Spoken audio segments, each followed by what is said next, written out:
Just in case you've missed any of it, here is what's happened this term so far on joy.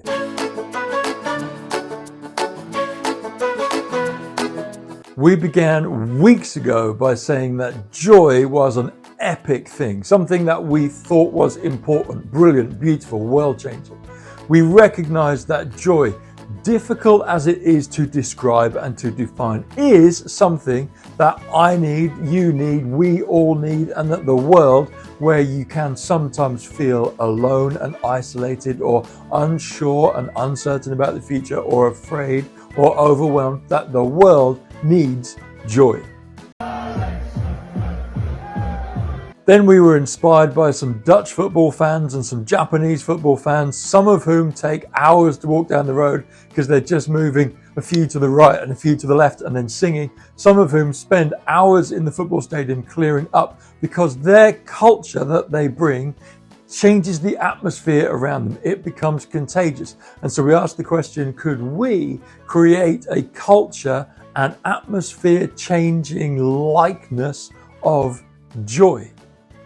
We discovered it's a fruit of the Spirit, and we have questions about that. What does it mean to be a fruit of the Spirit? If joy is a fruit, then what are the conditions in which joy, the fruit, would grow, in which you and I would be most fruitful? And are there conditions where joy would not grow? We introduced the concept of a joy bucket, or as I like to call it, a jucket. And because none of us have got the time, or quite frankly the energy to carry a bucket around the whole time, we've had these little beauties, these little cups which remind us that joy is something which we can fill up with, and it's also something which sometimes drains out the bottom. There are joy fillers and there are joy killers and joy drains, and we've begun figuring out if we can identify some joy fillers and some joy killers to eliminate them from our lives. One of the things we've learned is that the things which fill us up with joy might not be the same things which at first glance seem obvious. For instance, we learned that actually it turns out that if you serve other people, and especially if there's a group of you that serve other people, that releases joy.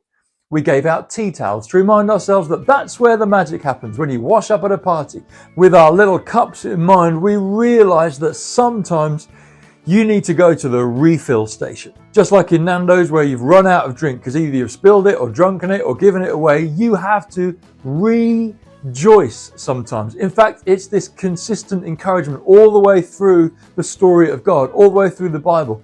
Rejoice. Remind yourself, because you might have leaked this week. That sounds worse than I meant it. You may have given your joy to others this week, that you need to go and refill it, to rejoice. And so we have this encouragement, remind yourself to get back to the original state of fullness, to rejoice. And we learned that that might not just be an inside quiet thing, although it might be. It can also be a physical thing. In fact, one of the old Hebrew words for rejoice was go! To spin round in rejoicing, go out. To spin round in rejoicing in the same way as the psalmist says, let the heavens rejoice as they're spinning round. It may also be clapping in the old Middle English ages. Very well done. And we looked at some stories from Jesus. Joy stories. See what we did there? Where the unexpected climax of the story was rejoicing, where things had gone wrong, where joy had been lost, but then there was rejoicing. And in fact, not only did the main character rejoice, but they invited others in because maybe joy is best felt and best experienced with others.